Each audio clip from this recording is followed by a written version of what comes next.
नमस्ते प्रणाम। इन दिनों कुंभ मेले का उत्साह हर किसी को भारत के पवित्र शहरों की ओर आकर्षित कर रहा है। लेकिन क्या आपको 12 साल में होने वाले कुंभ के इतिहास की जानकारी है?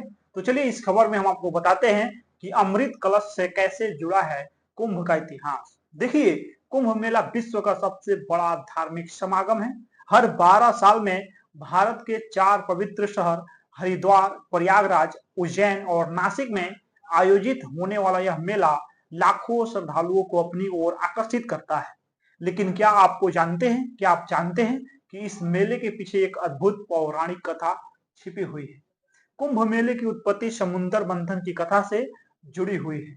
पौराणिक कथा के अनुसार देवताओं और दानवों ने मिलकर समुद्र मंथन किया था।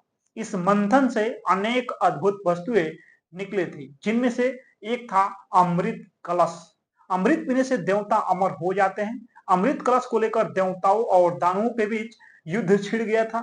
इस युद्ध में अमृत कलश कई बार आसमान में उड़ गया और उसकी कुछ बूंदे पृथ्वी पे 4 स्थलों पे गिरी, जिनका नाम है हरिद्वार, प्रयागराज, उज्जैन और नासिक।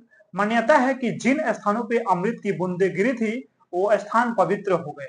इन स्थानों पे स्नान करने से मोक्ष मिलता है। इसलिए इन चारों स्थानों पे हर 12 साल में कुंभ मेला आयोजित किया जाता है।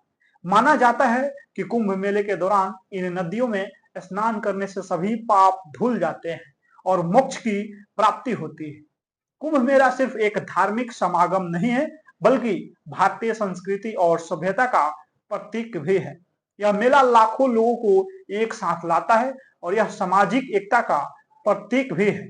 आइए प्रयागराज महाकुंभ, नागा बाबाओं और मेला क्यों लगता है, इन तमाम चीजों को जानते हैं आज के इस वीडियो में। उत्तर प्रदेश के प्रयागराज में महाकुंभ मेला 13 जनवरी 2025 से लेकर 26 फरवरी 2025 तक आयोजित होने जा रहा है। महाकुंभ मेला हिंदुओं के लिए एक पवित्र तीर्थ है जो हर 12 साल में एक विशेष स्थान पे आयोजित होता है। इस खास दिन लाखों साधु संत और श्रद्धालु पवित्र नदियों में स्नान करते हैं। मान्यता के अनुसार कुंभ मेले में स्नान करने से सभी पापों का नाश हो जाता है और मोक्ष की प्राप्ति होती है। कुंभ मेला धार्मिक दृष्टि से बेहद महत्वपूर्ण माना जाता है, जिसमें अलग अलग अखाड़ों के साधु संतों नजर आते हैं। इन्हीं साधुओं में से खास समूह नागा बाबा का भी होता है, जो सिर्फ कुंभ स्नान के समय ही नजर आते हैं। नागा बाबा हिंदू धर्म में साधु का वो वर्ग है जो अपनी तपस्या, नग्न रहने और युद्ध कला में परंपरागत होने के लिए जाने जाते हैं। वे अलग अलग अखाड़ों से जुड़े होते हैं। नागा बाबा भारत के सनातन परंपरा के साधु सन्यासी होते हैं जो कठोर तपस्या, वैराग्य और आध्यात्मिक साधना का जीवन जीते हैं। कुंभ मेला जो हर 12 साल में एक बार आयोजित होता है, उनके लिए एक विशेष आध्यात्मिक और धार्मिक महत्व रखता है। महाकुंभ के शाही स्नान का इंतजार हर साधु संत को बेसब्री से रहता है। माना जाता है कि नागा बाबाओं ने समाज से अलग रहने और साधना में जीवन बिताने का संकल्प लिया होता है। इसलिए वे लोगों से दूर एकांत में रहना पसंद करते हैं और सार्वजनिक रूप से केवल विशेष अवसरों जैसे कुंभ मेले में ही प्रकट होते हैं। नागा बाबा शिव भक्त होते हैं और उनके लिए कुंभ मेला एक विशेष अवसर होता है। कुंभ मेले में विभिन्न अखाड़ों के नागा बाबा एक दूसरे से मिलते हैं, विचारों का आदान प्रदान करते हैं और अपना सामाजिक बंधन मजबूत करते हैं। कुंभ मेले के दौरान नागा बाबाओं को अपनी परंपरा, ज्ञान और साधना का प्रदर्शन करने का अवसर मिलता है। कुंभ मेले में गंगा, यमुना और सरस्वती के संगम में शाही स्नान का विशेष महत्व होता है। यह स्नान आत्मा को शुद्ध करने और मोक्ष प्राप्ति का माध्यम माना जाता है।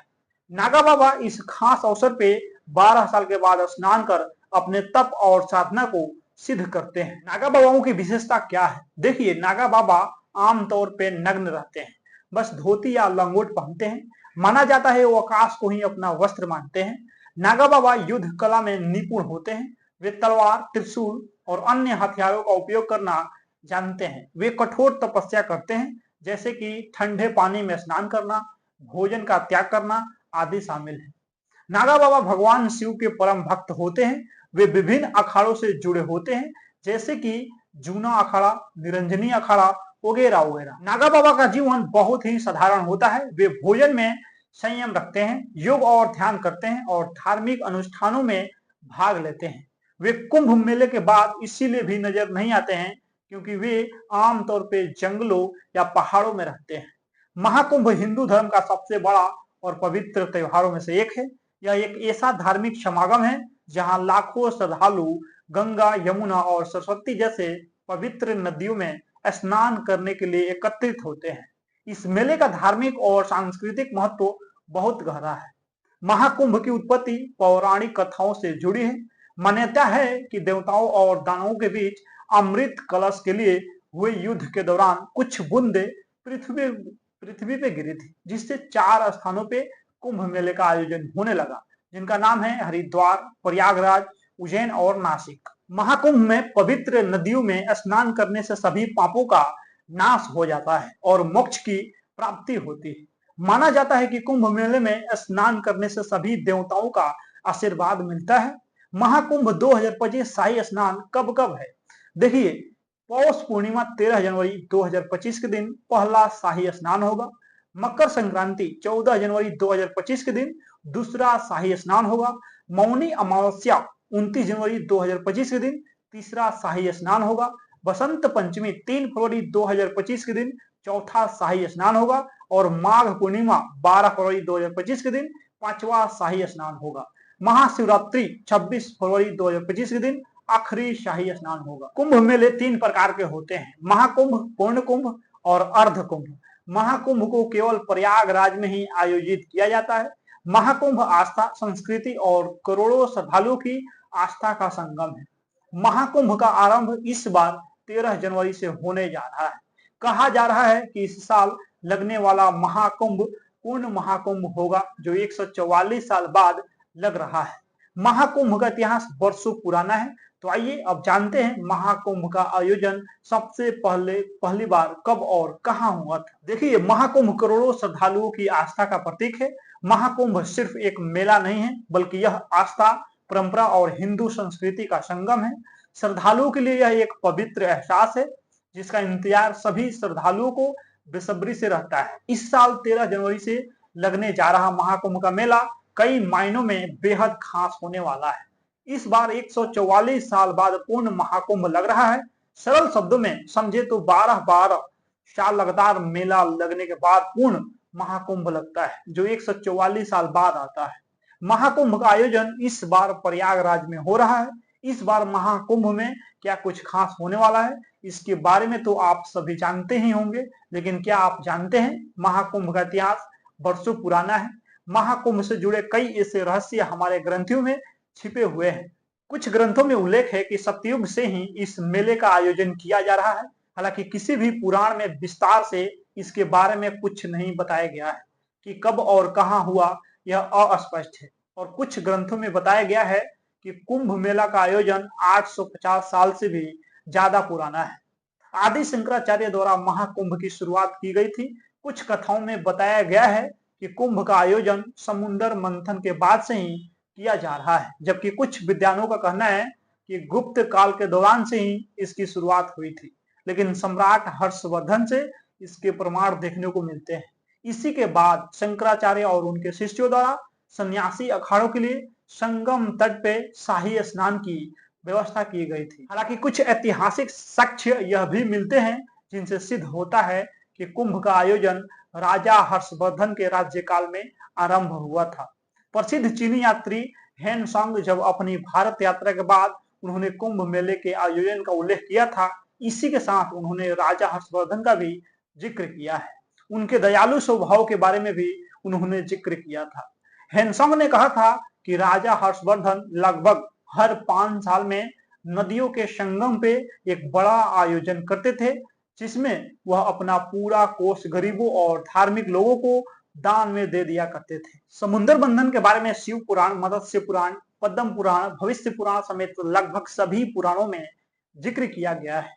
मान्यताओं के अनुसार समुद्र मंथन के दौरान जब अमृत कलश बाहर आया था, तब देवताओं और राक्षसों के बीच तनातनी और संघर्ष को कम करने के लिए भगवान विष्णु ने मोहिनी अवतार लिया था। इसके बाद जब देवताओं और राक्षसों के बीच संघर्ष काफी ज्यादा बढ़ गया, तो उन्होंने इंद्रदेव के पुत्र जयंत को यह अमृत कलश सौंप दिया। जयंत कौवे का रूप धारण कर राक्षसों से अमृत कलश को छीनकर उड़ चले थे। जब वह घट को लेकर भाग रहे थे तो अमृत कलश से कुछ बूंदे प्रयागराज, उज्जैन, हरिद्वार और नासिक में गिर गई थी। जहां जहां अमृत कलश की बूंदे गिरी थी वहां वहां कुंभ मेला का आयोजन किया जाता है। जब जयंत कौवे के रूप में अमृत कलश को लेकर जा रहे थे तो उनकी जीभ पर भी अमृत की कुछ बूंदे लग गई थी, जिस वजह से कौवे की आयु लंबी होती है। ऐसा कहा जाता है कि कौवे जब भी मरता है तो दुर्घटना में उसकी मृत्यु होती है।